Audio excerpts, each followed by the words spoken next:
The day my mother was buried, my brother took something from her house that didn't belong to him. At the time, I didn't know what it was. I only knew that he had entered her bedroom alone, stayed there for almost 20 minutes, and came out carrying a small black box. When I asked him what he had found, he looked directly at me and said, "Nothing important." I believed him. That was my mistake. My name is Eleanor. I was 62 when my mother passed away. She had been sick for several months, but somehow, I still wasn't prepared for the day she was gone. My mother was the kind of woman who remembered everything. Birthdays, anniversaries, old arguments, the names of people I hadn't spoken to in 20 years. She kept handwritten recipes in a wooden box. She saved every birthday card. She even kept the first drawing I had made in kindergarten. Our family wasn't perfect. My brother Michael and I had argued many times over the years, but we were still family. Or at least I thought we were. After the funeral, relatives returned to their homes one by one. The house became quiet, too quiet. I stayed behind to help organize my mother's belongings. Michael stayed too. At first, I was grateful. He made coffee. He answered phone calls. He helped move chairs.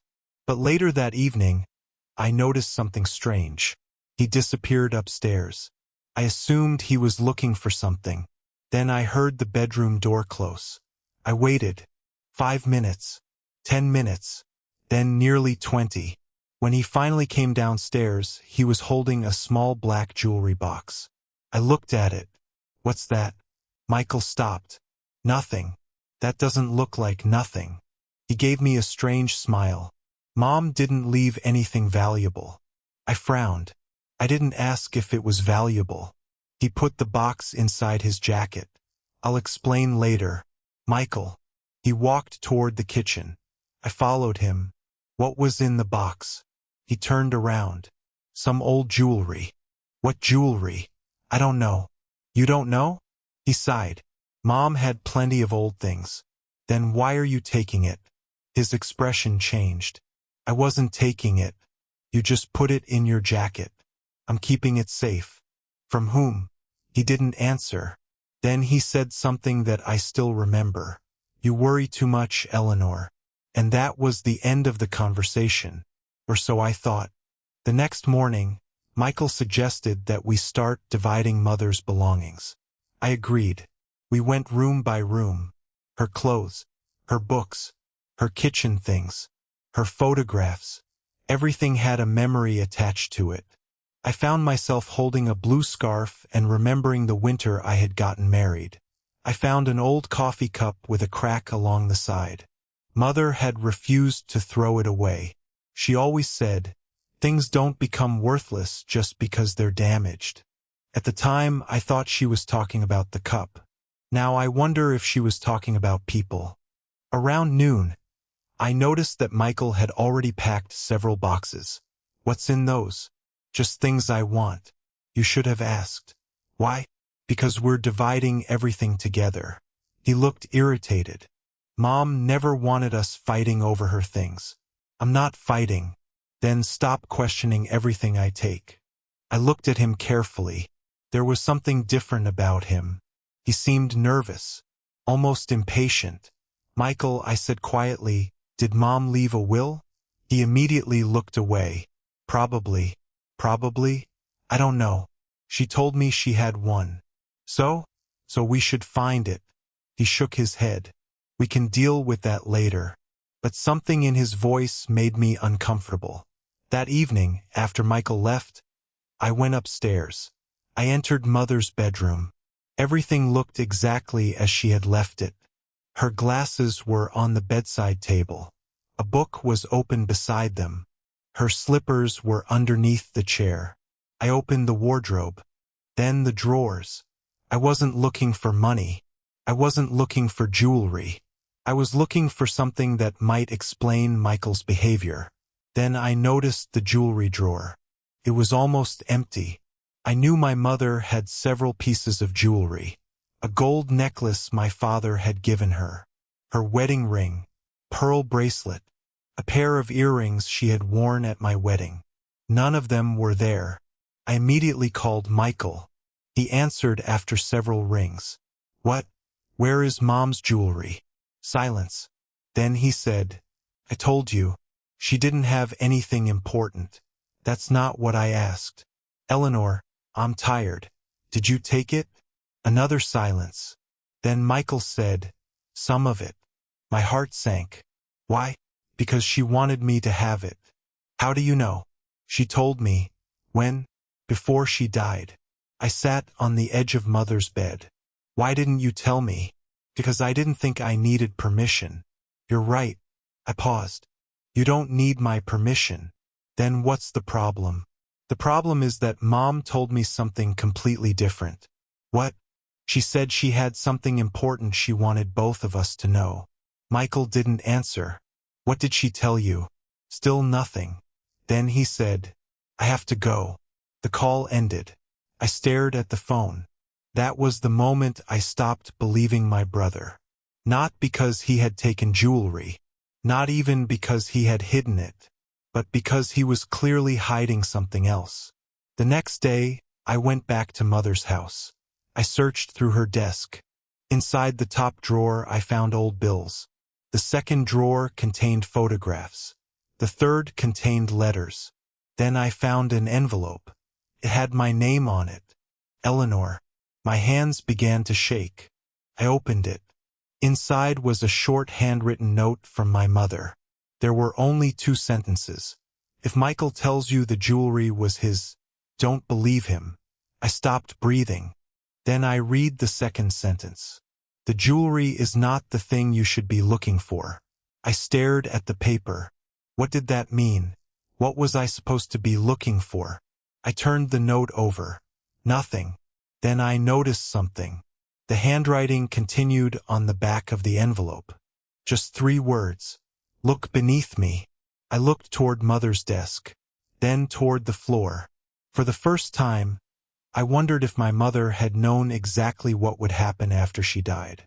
And if she had, maybe the jewelry wasn't stolen for its value. Maybe Michael had taken it because he was looking for something hidden with it. Something my mother never wanted him to find. I folded the note and put it in my pocket. Then I heard the front door open downstairs. Michael had come back. And this time, I wasn't going to ask him what he had taken.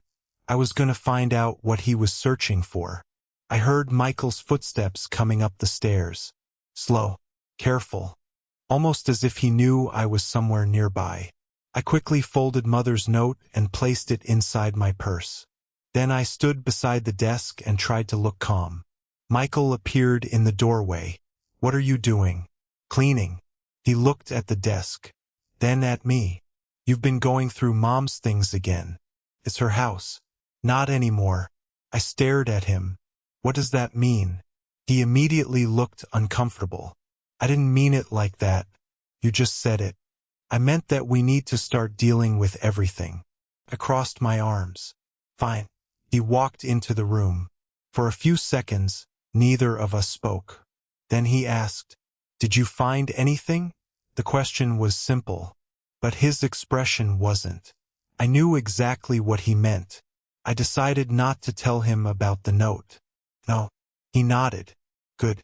That one word told me more than he realized. Why would he be relieved that I hadn't found anything? I watched him leave. Then I waited until I heard the front door close. Only then did I take Mother's note from my purse. "Look beneath me." I looked at the desk. My mother had owned it for nearly 40 years. It was an old wooden desk with 3 drawers and a large writing surface. I ran my fingers underneath it. Nothing. I checked the sides. Nothing. Then I remembered something. Mother always kept a small photograph of my father on her desk. It wasn't there anymore. I searched the drawers again. Still nothing. I wondered if Michael had taken it. Then I noticed a small scratch on the wooden floor underneath the desk. It looked as though the desk had recently been moved. I pushed it forward. A small wooden panel appeared beneath the back edge. My heart started racing. I knelt down. There was a narrow gap in the floor. I carefully lifted the panel. Inside was a tiny metal key. I stared at it. My mother had hidden a key beneath her desk. But what did it open? I searched the room. The wardrobe, the bedside table, the old cabinet. Nothing. Then I remembered the black jewelry box. The one Michael had taken. Maybe the key belonged to it. I immediately called him. He answered.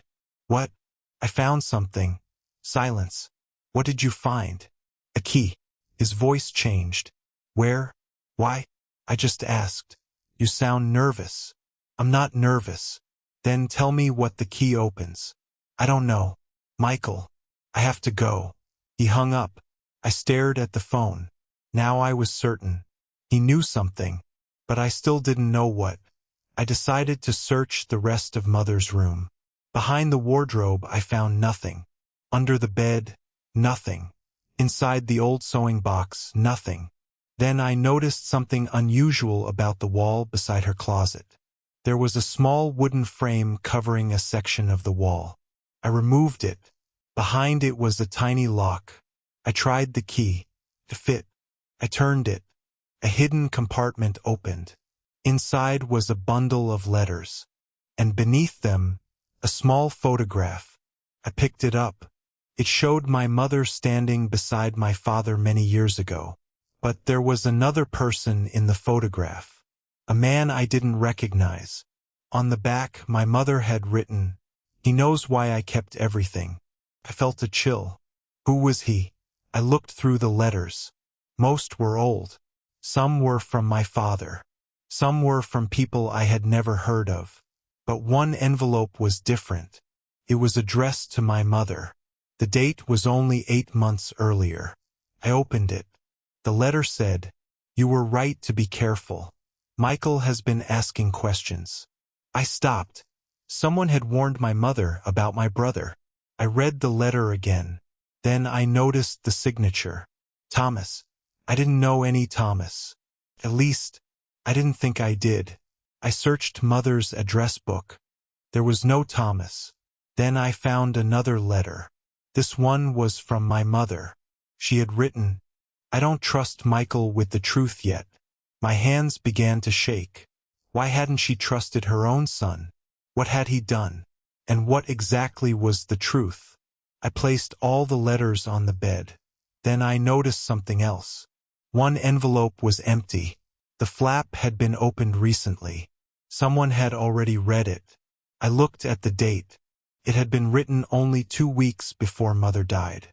That meant someone had been inside this room recently. Someone had been searching. I suddenly remembered Michael's behavior at the funeral. The black box, the bedroom, the jewelry, the questions.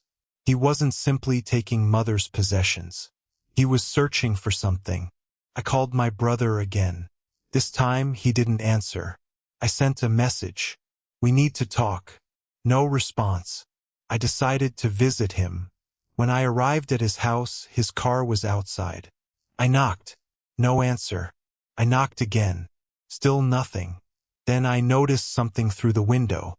A box sitting on the kitchen table. Inside it was the black jewelry box. I knocked harder. "Michael." Still nothing. I tried the door. It opened. "Michael?" I stepped inside. The house was silent. Then I heard something upstairs. A drawer opening. I walked toward the stairs. "Michael?" No answer. I climbed slowly. At the top of the stairs, I saw him standing in his bedroom. He was holding the black jewelry box. And beside him was Mother's old photograph. The one of her and my father. The one with the unknown man. Michael looked at me. His face went pale. "Why are you here?" "Because you lied to me." He tightened his grip on the box. "I didn't lie. You told me Mom gave you the jewelry." "She did." "Then why are you searching for something?" He looked away. "I'm not." "Michael." He finally looked at me. I was trying to find the key. I froze. "What key?" "The key you found." My heart dropped. "So you knew about it?" "Yes." "How?" He didn't answer. "Michael, what is going on?" He sat down. For the first time, he looked genuinely afraid. Mom told me something before she died. What? She said there was something hidden in the jewelry box. I stared at him. What? I don't know. Then why did you take it? Because I thought it was inside. I looked at the black box. What's inside? He opened it. There was a velvet compartment beneath the jewelry. He pulled it out. Underneath was a small folded paper. I stepped closer. What's that? Michael shook his head. I haven't opened it. Why not? Because I don't think it's for me. I took the paper. There was only one sentence written on it. Eleanor must read this first. I looked at my brother. He looked at me. For the first time since Mother's funeral, we both understood the same thing. Whatever our mother had hidden, it had been meant for me. I unfolded the paper, but before I could read it, someone knocked on the front door. 3 slow knocks. Michael froze. Who is that? I looked at him. I don't know. The knocking came again. 3 times. Michael whispered, "Don't answer." Why? Because I know that knock. I looked toward the staircase. Who is it? He swallowed. Thomas. The same name I had seen in Mother's letters. The man who had warned her. The man Michael clearly feared. And now, he was standing outside the door. Part 3. The letter my mother hid. The knocking stopped. For several seconds, the entire house was silent. Michael stood beside me, staring toward the staircase. "Don't open the door," he whispered. I looked at him. "You know this man." Michael didn't answer. "Who is Thomas?" Before he could respond, the knocking came again. 3 slow knocks. I walked downstairs. Michael followed. "Eleanor, wait." I reached the front door. "Don't." I opened it. An elderly man stood on the porch. He wore a dark coat and carried a worn leather folder. His expression was calm, but his eyes were tired. "Are you Eleanor?" "Yes." "My name is Thomas Reed." I looked at Michael. He had stopped halfway down the stairs. Thomas noticed him. "Hello, Michael." Michael didn't respond. I stepped outside. "You knew my mother?" Thomas nodded. "For many years." "Why didn't I know you?" "Because your mother wanted it that way." I looked at the folder in his hand. "What did she hide?" Thomas looked at Michael. "That depends on what your brother has already told you." I turned toward Michael. "Nothing." Thomas sighed. "Then we should talk." We sat in my mother's living room. Thomas placed the folder on the table. "I met your mother nearly 30 years ago." "How?" "Through your father." I immediately thought of the photograph. The unknown man beside my parents. "Was that you?" Thomas nodded. I took the photograph from my purse and placed it on the table. "This?" "Yes." I stared at him. "Why were you with my parents?" Thomas leaned back. "Your father had discovered that someone was trying to gain control of several family properties." "Who?" "An old business associate." "Was it you?" He shook his head. "No." "Then who?" "Someone named Victor Hale." The name meant nothing to me. Thomas continued. "Your father trusted very few people. But he trusted your mother completely." "What does this have to do with the jewelry?" "Everything." I looked at Michael. He was sitting silently. Thomas opened his folder. Inside were copies of old documents. "The jewelry your mother kept wasn't valuable because of the gold." "Then why?" "Because one piece contained something hidden." My heart started beating faster. "What?" "A small memory card." I stared at him. "A memory card?" Thomas nodded. "Your father had evidence against Victor Hale." "What kind of evidence?" "Financial records. Against him, records showing that he had been moving money through several properties." My mother's jewelry had been used to hide evidence? I could barely understand it. Why would my mother keep it for so long? "Because your father died before the case was finished." "And she was afraid?" "She was careful." I looked toward the black jewelry box. "Which piece?" Thomas looked at Michael. "Tell her." Michael lowered his head. The gold necklace. The one you took? He nodded. Yes. I stood. You knew this? I knew there was something hidden. But you didn't know what. No. Then why didn't you tell me? Michael looked at me. Because I was afraid you'd think I was stealing. You were stealing. I know. Thomas interrupted. Michael made a mistake. I turned toward him. He took my mother's belongings without permission. Yes. But he wasn't the person who wanted the evidence. Who was? Thomas looked at me. Victor Hale. I felt a chill. Is he still alive? Thomas nodded. Yes. Where is he? He's been searching for that evidence for years. I suddenly understood why Mother had been so careful. Why she had hidden letters. Why she had written warnings. Why she had told me not to trust Michael. But there was still one question. Why did my mother leave the jewelry to Michael? Thomas shook his head. She didn't. I stared at him. What? She wanted him to believe she had. Why? Because she knew someone was watching him. I looked at Michael. He looked devastated. Thomas continued.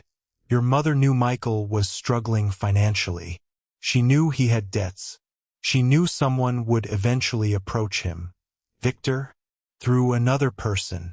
Michael spoke quietly. Thomas offered me money. I turned toward him. For the jewelry? First. What did he tell you? That the necklace had sentimental value to him. Michael looked ashamed. He said if I gave it to him, he'd pay me enough to clear my debts. I stared at my brother. You believed him. I didn't know what else to do. You could have asked me. I was embarrassed. I shook my head. You were scared. He nodded. Thomas looked at me. Your mother knew Michael might make that choice. That's why she left the clue for me. Yes. She wanted me to find the truth. Thomas nodded. I looked at the folded paper. The one that said I must read it first. I opened it. There was a short message. Eleanor, if you're reading this, don't blame Michael for everything. I stopped. The next line was harder to read. He was approached because someone believed he could be controlled. Then, the real danger is not my jewelry. It is the evidence hidden inside it. I looked at Thomas. Where is the necklace? Michael slowly opened the black box. The gold necklace was inside. Thomas examined it. There's a clasp here. He pointed toward a tiny section. Your father modified it. He carefully opened the clasp. A tiny compartment appeared. Inside was a small memory card. I stared at it. After decades, the secret was finally in my hands. But Thomas wasn't smiling. Now we have a problem. What? Victor knows the necklace has been found. How? Thomas looked toward the window. Because someone has been watching this house. Michael stood. What? Thomas walked toward the curtains. He opened them slightly. A dark car was parked across the street. My heart started racing. How long has it been there? At least 20 minutes. Michael moved toward the window. Thomas stopped him. Don't. Why? Because if they see us reacting, they'll know we found it. I looked at the memory card. What happens now? Thomas looked at me. Now we take it to someone who can verify what's on it. Who? Your mother's lawyer. My mother had a lawyer? Thomas nodded. She trusted him with everything. Why didn't I know? Because she didn't want anyone to know.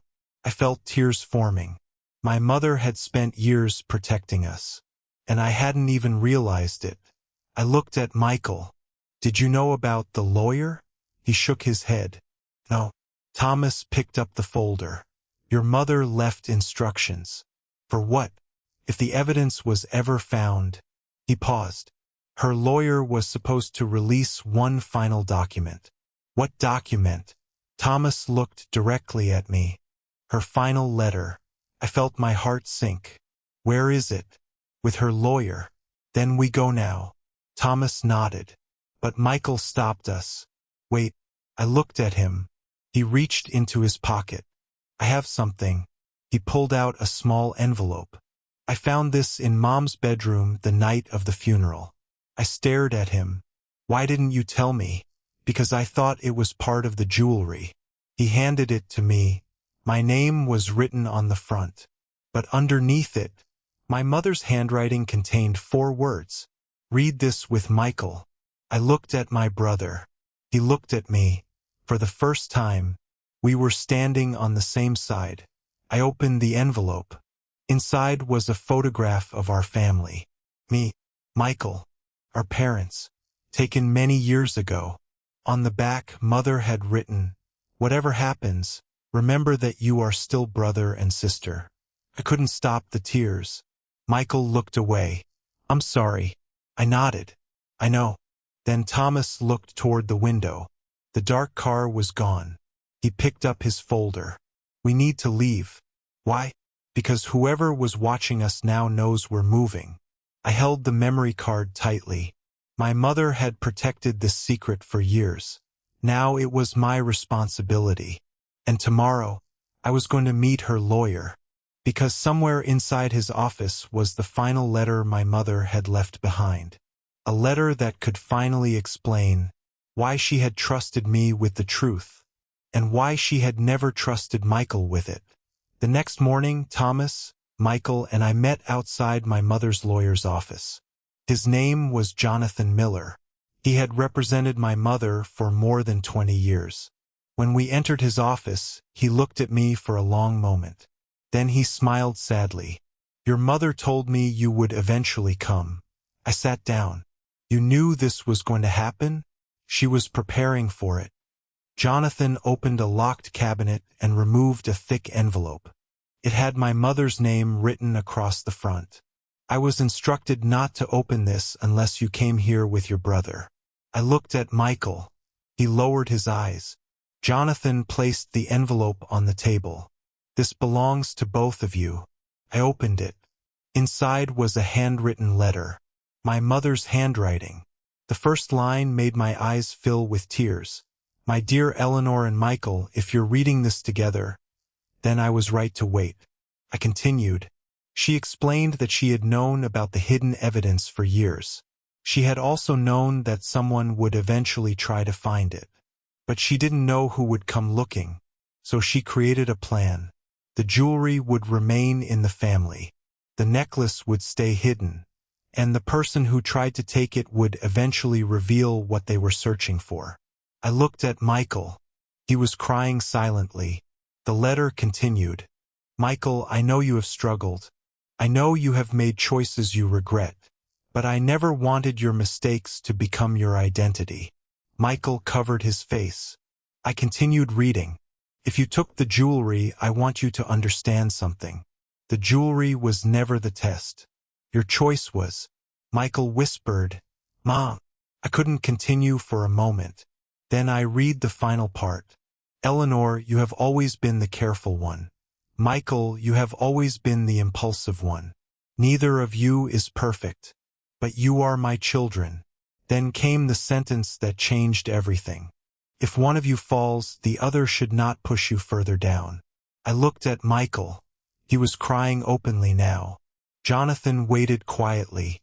Then he said, "There's more." He opened another folder. Inside were copies of the evidence from the memory card. Financial records, property transfers, bank transactions, names, dates. Everything connected Victor Hale to the old scheme. The evidence was enough to expose what had happened decades earlier. But there was something else. A recent transaction. Money had been transferred to an account connected to Victor. The date was only 3 months earlier. I looked at Thomas. He was still searching. Thomas nodded. "Yes." "Why?" "Because he believed the evidence could still be destroyed." Jonathan closed the folder. "But now it can't." He explained that the evidence had been copied and legally documented. Multiple secure copies had been made. The original could no longer simply disappear. For the first time in weeks, I felt safe. The truth was no longer hidden. The jewelry was returned to me, not because it was worth a fortune, but because it had become the symbol of everything my mother had protected. I turned to Michael. Do you want it? He shook his head. No. Why? Because Mom didn't leave it for me. He looked at the necklace. She left me a lesson. I smiled through my tears. She left both of us one. A few weeks later, the investigation into Victor Hale officially began. Michael cooperated fully. He gave the authorities every document he had received, every message, every payment record, every conversation he remembered. He didn't try to protect himself. He told the truth. And that was the first thing he had done in a long time that made me proud of him. Victor eventually faced legal consequences for the fraudulent scheme. The details took months to settle. But for me, the important part was simple. My mother's secret was finally safe. Her jewelry was back where it belonged. And our family had survived something I once believed would destroy us. But surviving didn't mean forgetting. I still remembered the day Michael took the black box. I still remembered the fear I felt when I realized he had lied. And Michael never expected me to forget. Instead, he spent the next year earning back my trust. He helped me organize Mother's belongings. He repaired her old garden bench. He framed the family photograph. And one Sunday afternoon, he brought me a small wooden box. I opened it. Inside was the gold necklace. I thought you should have it, he said. I looked at him. You could keep it. No. Why? Because every time I look at it, I remember the worst decision I ever made. I closed the box. Then don't keep the necklace. He looked confused. Keep the lesson. He smiled. I will. A year after Mother's funeral, Michael and I returned to her house together. We sat in the garden beneath the old tree, the same tree where our mother used to sit in the summer. Michael looked at me. Do you think she knew we'd make peace? I smiled. She probably knew before we did. He laughed. She always knew everything. Almost everything. He looked toward the house. I miss her. So do I. We sat quietly. Then Michael said, I used to think Mom left us things. What do you mean? Jewelry, houses, money, photographs. He looked at me, but she didn't. What did she leave us? He smiled. Each other. I didn't answer. I just reached over and held his hand. Because he was right. My mother had spent years protecting a secret. But in the end, the greatest thing she protected wasn't a necklace. It wasn't money. It wasn't property. It was her family. And maybe that was why she had written those final words. If one of you falls, the other should not push you further down. I think about those words often. Because life can change people. Fear can make good people make bad choices. Money can make people desperate. And family can hurt us more deeply than anyone else. But mistakes don't always have to be the end of a relationship. Sometimes, they can become the beginning of something stronger. My brother took my mother's jewelry after her funeral. For a while, I thought he had taken more than jewelry. I thought he had taken my trust, my peace, maybe even my family. But my mother's hidden letter taught me something I will never forget. Sometimes the thing hidden behind a locked door isn't treasure. Sometimes, it's the truth. And sometimes the person you believe has betrayed you completely is simply someone who got lost and needs the courage to find their way back. Michael made a terrible mistake, but he chose to tell the truth. He chose to take responsibility. And eventually, he chose to become the brother my mother always believed he could be. The jewelry stayed with me. The letter stayed beside it. And every time I opened that box, I remembered my mother. Not for the secret she kept, but for the final lesson she left behind. Family isn't about never making mistakes. It's about what you do after you make them. And if you are lucky enough to have someone who gives you a chance to make things right, don't waste it, because some things can be replaced. Money, jewelry, houses, even lost opportunities. But time with the people you love, once it's gone, you can never buy it back.